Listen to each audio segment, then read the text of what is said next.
Trent, let's go over your paper. You have your 3 body paragraphs. They look good. Um, for your formatting, just be sure and do the full 2.0. I caught a couple of just mistakes in your paragraph that you'll want to correct. All goalkeepers stay close the goal, and I'm guessing that you want to be close to the goal. And right here, when you put the keeper, I'm guessing you mean goalkeeper. I'm not sure if keeper is just short for goalkeeper, but you do want to be consistent. And if you want to start calling them keepers, you might put a sentence in there. A lot of times goalkeeper is shortened to keeper so that the reader will know that you're talking about the same thing. In your second paragraph, the only thing I found was so they are able to see, and that should be where the ball is being passed.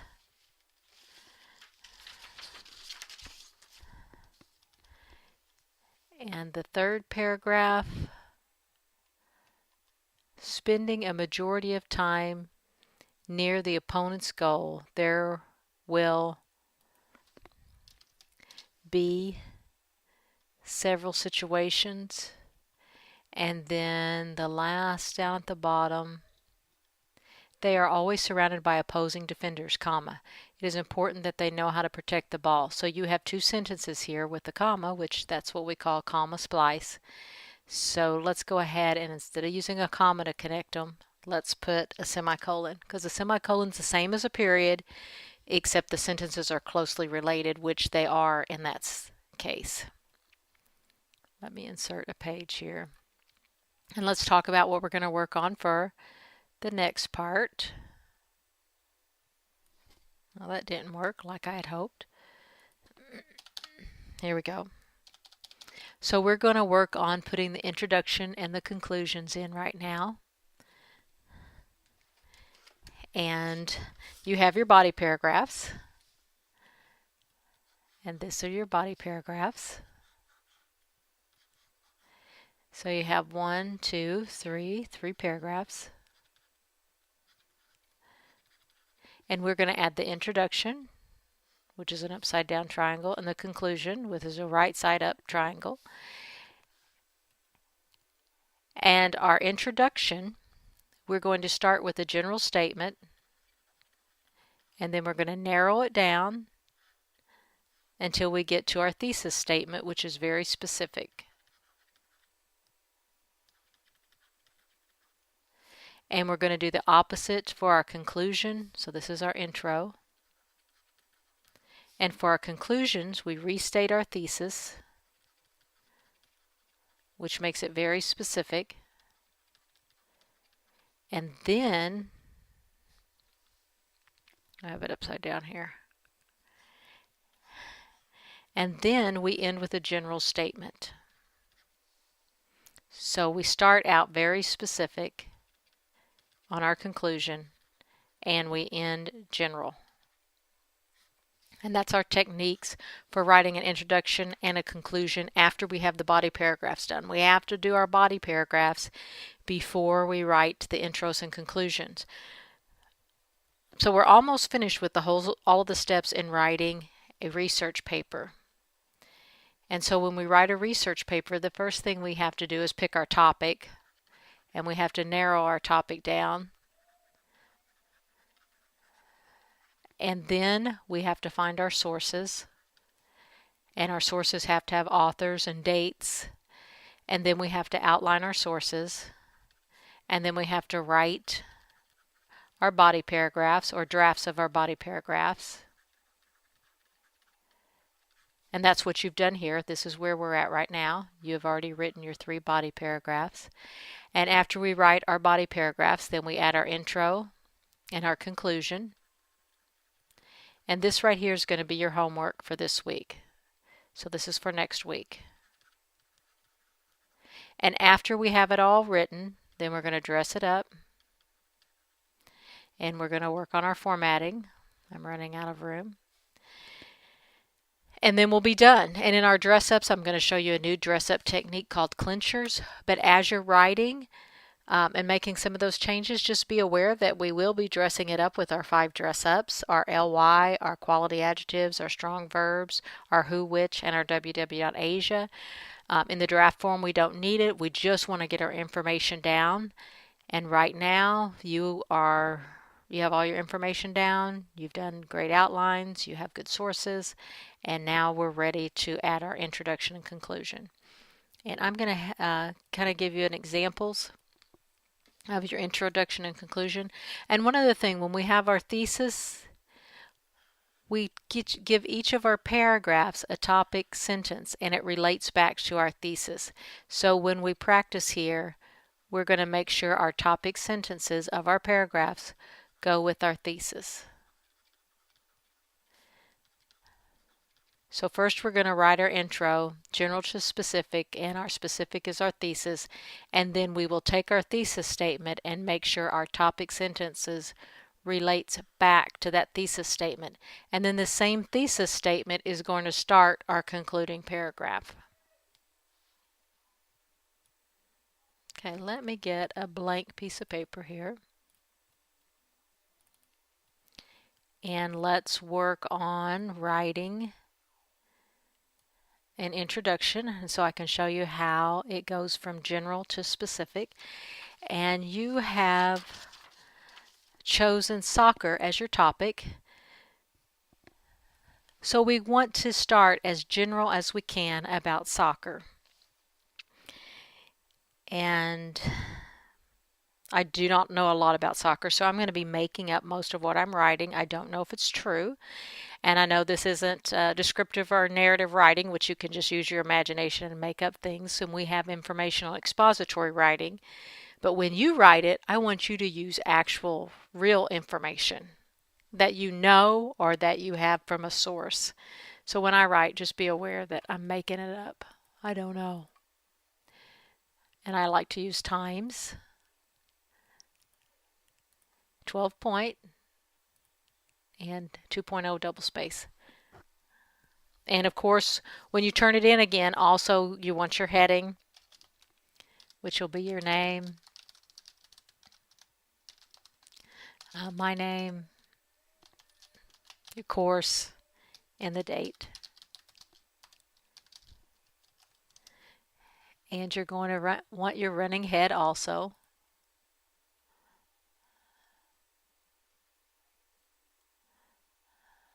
No, I want the page number. Oh, here it is. I want the page number at the top of the page, over to the side, and you put your last name before it, and then close it. So we're all ready. We have our heading, our running head set up. We're ready to do our intro. And let's see, baseball. No, I don't want to start with that. Yeah, let me start with that. Baseball is considered an American pastime.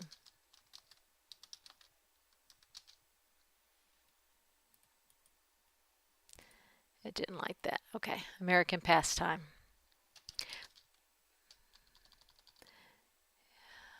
How about baseball was considered an American pastime in the 1990s. And again, I'm making this up. I have no idea. But today, there is a new American pastime called soccer. Soccer began in, I have no idea, in England in, let's just say 1800s. I have no idea. Soccer began in England in 1800s and has spread all over the world and has become an American pastime with more than 1 million people participating in soccer annually. And again, I'm just making this up, so you need to have the real facts. And then where could we go from there? So we started out that soccer is an American pastime. It began in England. It spread all over the world. Now it's an American pastime with millions of people participating in it. With the newfound love of soccer,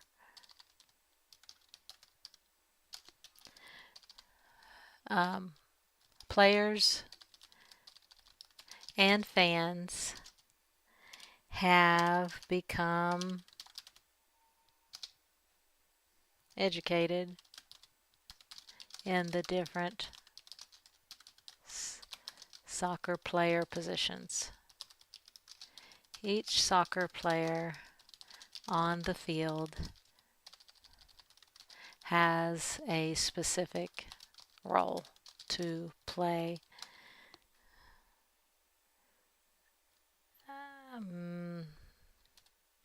I'll just leave it there.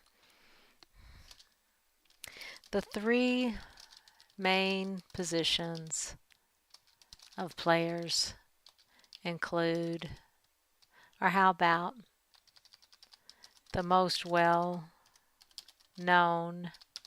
positions include goalkeeper, defender, and striker. And if that's the only three positions, then you could state that there are only three positions in soccer: the goalkeeper, the defender, and the striker. And so this right here, that is my thesis sentence, because I'm telling the reader that you're going to be reading about goalkeeper, defender, and striker. That's what's coming up. It's like our big road sign that says this is what's next. And so let's start. And you might want to do a little bit longer, introduce a little bit more background about soccer for your introduction, and that's fine. I just wanted you to get the idea that you start very general and then you end very specific. And the next thing you're going to do is take your body paragraphs and you're going to use this first sentence to relate it back to our thesis, which is the most well-known position include goalkeeper. So you have the goalkeeper is the player that prevents the opposing team from scoring. Most fans, how about most new fans even recognize I left something out, a G, recognize the position of goalkeeper. And then you'll go ahead and put the rest of your paragraph in there. Okay. I'm going to go ahead and put this in times at 12 point and make sure I still have 2.0. And so you take this topic sentence of your first paragraph and relate it back. And I'm going to use the word position here as the word that I'm going to have in each of my topic sentences. Okay, and I have goalkeeper and goalkeepers here too. So now we're going to put a topic sentence for defender. The most well-known position includes goalkeeper. The most well-known positions include goalkeeper, defender, and striker. Most new fans even recognize the position of goalkeeper. Okay, so hopefully that leads the reader. So our topic sentence for defender, let's see what you put. The defender's job is to deny the attackers from the opposing team to get close to the goal. So I'm assuming attacker's another position. Okay, like how could we bring that in. I'm going to tab over.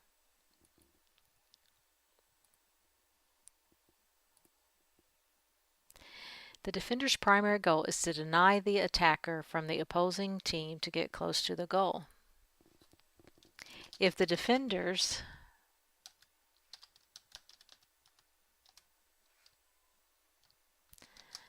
if the defender I want to say something about the goalkeeper. The goalkeeper should stand with his hands to his side and his feet as wide as his shoulders. The goalkeeper, how about this? The goalkeeper relies on the defenders to be the first line of defense in any soccer game.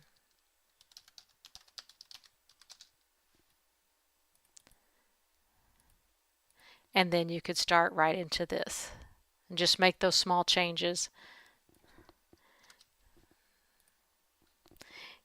And you're going to want to pick different topic sentences. So I just wanted you to see kind of the principle of how you do your thesis and then use that thesis to bring together all the different paragraphs.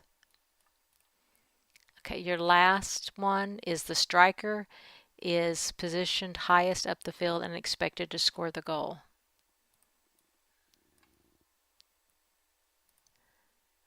Okay, this will often be the sidelines or the corner of the field.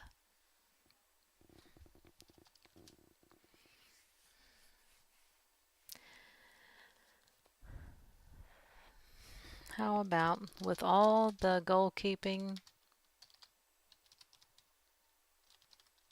and defending, someone has to score and advance the ball down the field. And that position belongs to the striker.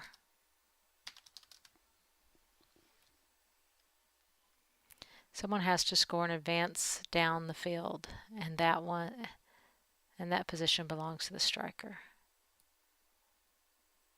It's not a great sentence, but you'll write a better sentence, one that sounds better.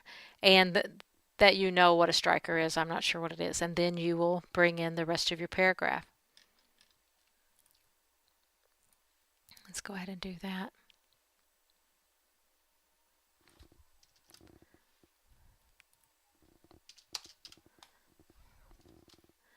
And get this all formatted the same. Okay. And then after that, we start with our conclusion. Now our conclusion, we're going to restate our thesis. So our thesis was right here. And when I say restate our thesis, I don't really mean copy and paste it, but I wanted to bring it down here so I could work on it. The most well-known positions include goalkeeper, defender, and striker. So we're going to revise this a little bit so that we're restating the goalkeeper, defender, and striker. How about something like this? The goalkeeper, defender, and striker play significant roles in whether a team wins or loses the match. I don't even know if it's called a match. And now you're going to go further out and try and go back to something that is as general as baseball was considered an American pastime, but today there's a new American pastime called soccer. So you want to go back out. Now let's say that there are more players, and I don't know if there are more positions. These, how about the goalkeeper, defender, and striker are just a few of the positions players, let's do that players hold on the field.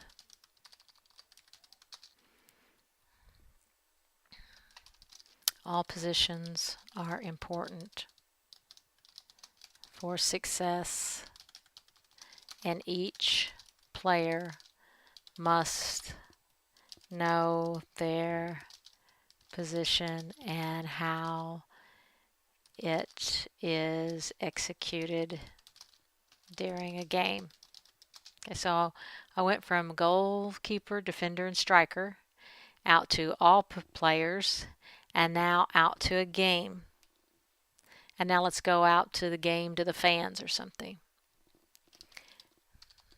All positions are important for success, and each player must know their position and how it is executed during the game. The fans certainly know the players and how to cheer them, how to cheer the players on during critical situations on the field. And today, there are more and more fans filing into stadiums to watch the games. How about the soccer matches? Not just in America, but worldwide. And so I went from the 3 positions out to worldwide. So that's what I'm talking about when I say go from specific to general. And that's what I want you to do. But you're going to want to use real facts and real information. So we started out general, went to specific, and then we started out specific and went to general. We used our thesis to dictate what we were going to say by repeating certain words. So I used position. Well, I didn't use the goalkeeper relies on the defender. How about the position of the defenders to be the first line of defense? And that position belongs to the striker. So you want your topic sentences, each of your topic sentences, to have something to do with the thesis. Because a lot of times, I know I do, when I'm deciding whether I'm going to read something, I just read the first sentence or two because that should have the main idea of the paragraph. And so we want our main ideas to be consistent throughout the whole paper. And then here's where we restate our thesis. So we're taking the same concept and repeating it over and over and over to get that point across to the readers. So your homework is to add an introduction and conclusion, but be aware your next assignment's going to be doing the dress-ups in a new technique called clinchers. So if you want to go ahead and work on including those dress-ups, you can now. You're not going to be graded on it, but as you're making changes, just keep that in mind. And go from general to specific. Check your rubrics. I'll have that up so you can see what you're going to be graded on. And use the facts and the information that you have in your own head. You don't have to research everything, but you do have to know it and know it to be true to include it in a research paper. That's the end of the video.